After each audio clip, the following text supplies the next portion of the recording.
Now, in the past, many tyrants and governments wanted to do it, but nobody understood biology well enough, and nobody had enough computing power and data to hack millions of people. Neither the Gestapo nor the KGB could do it. But soon, at least some corporations and governments will be able to systematically hack all the people. We humans should get used to the idea that we are no longer mysterious souls. We are now hackable animals. Data might enable human elites to do something even more radical than just build digital dictatorships. By hacking organisms, elites may gain the power to re-engineer the future of life itself. Because once you can hack something, you can usually also engineer it. And if indeed we succeed in hacking and engineering life, this will be not just the greatest revolution in the history of humanity. This will be the greatest revolution in biology since the very beginning of life 4 billion years ago. For 4 billion years, nothing fundamental changed in the basic rules of the game of life. All of life, for 4 billion years, dinosaurs, amoebas, tomatoes, humans, all of life was subject to the laws of natural selection and to the laws of organic biochemistry. But this is now about to change. Science is replacing evolution by natural selection with evolution by intelligent design. Not the intelligent design of some god above the clouds, but our intelligent design and the intelligent design of our clouds. The IBM cloud, the Microsoft cloud, these are the new driving forces of evolution. And at the same time, science may enable life, after being confined for 4 billion years to the limited realm of organic compounds, science may enable life to break out into the inorganic realm. So after 4 billion years of organic life shaped by natural selection, we are entering the era of inorganic life shaped by intelligent design. So does the data about my DNA, my brain, my body, my life, does it belong to me or to some corporation or to the government or perhaps to the human collective? Humans are now hackable animals.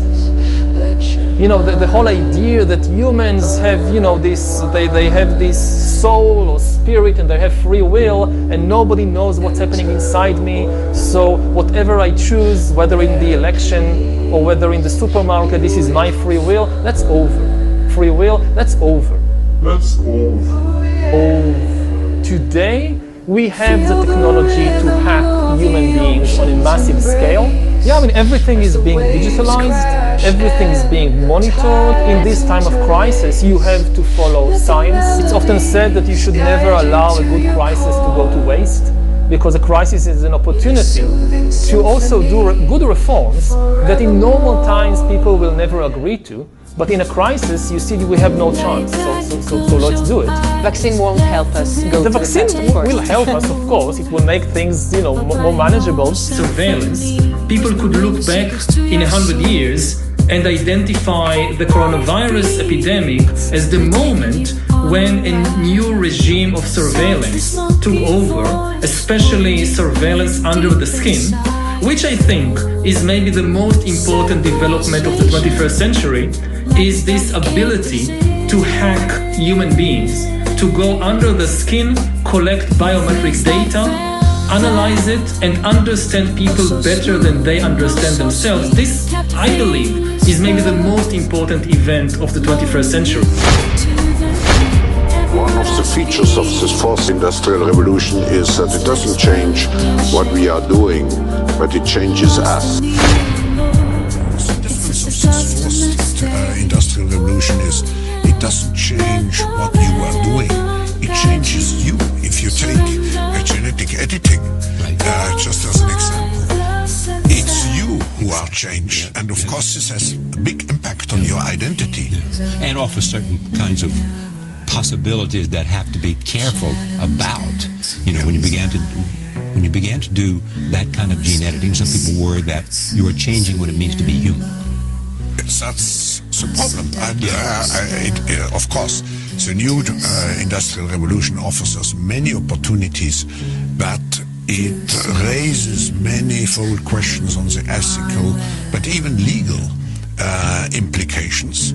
And we have to be prepared for it, and that's what we want to do in Davos next year. Talk about technology and how the ways it can be deployed, that contribute to growth rather than exacerbate unemployment. How will that implement itself? It's a big question mark, because there is a fear that technology, robots, just to take one, you get productivity from machines. Exactly, and it replaces maybe the workforce or jobs faster than we can replace them with new jobs.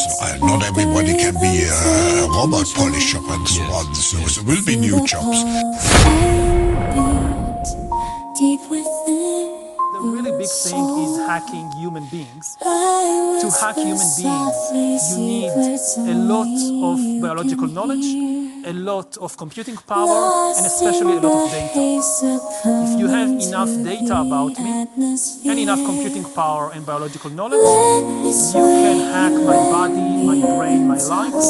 You can reach a point when you know me better than I know myself. And once you reach that point, you're very close to that point, then democracy, the free market as we have, actually all political systems, also authoritarian regimes, we have no idea what happens once we pass that point.